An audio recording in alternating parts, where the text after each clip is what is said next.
What happened in the second half? Seemed like you guys got off to a pretty slow start there, the first 5-6 minutes. Yeah, I thought we got off to a slow start throughout the game. I don't think that we really ever showed up fully, and I thought our mentality was poor from the locker room to the warm-up. We tried to get them going again on Jeffrey Field and still a little bit of pride in them, but I don't think the mentality was where it needed to be. Anything you can attribute that to, or just kind of didn't come out fresh today?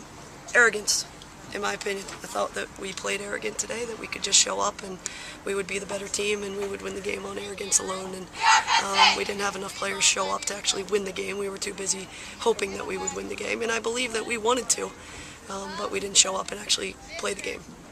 How's Maya? How's her back? I actually haven't even checked in with her yet. What was said in the huddle right there after you told the players? Just that it's the third game of the season and they can decide what they want to be all about. If this is going to define us on Sundays, it's going to be a long season.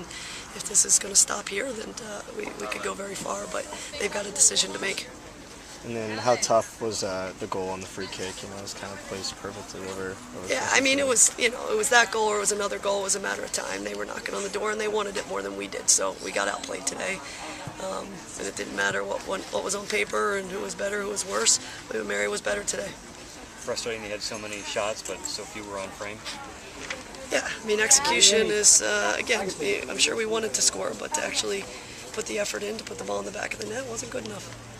What do you have to do over this next week now? You've got two weekend road trips coming up in the next 2 weeks.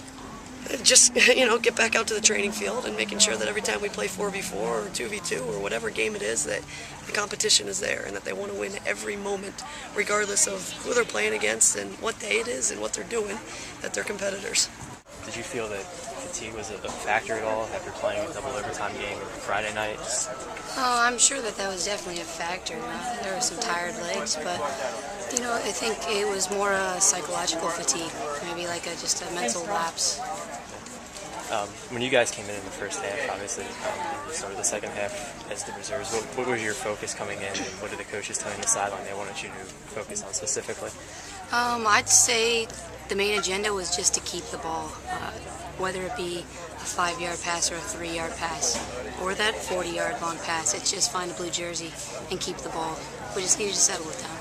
It seemed like the second half you guys got off to a pretty slow start there. Anything you can attribute that to, and then what did you guys sort of do to sort of change that around and get back into the offense?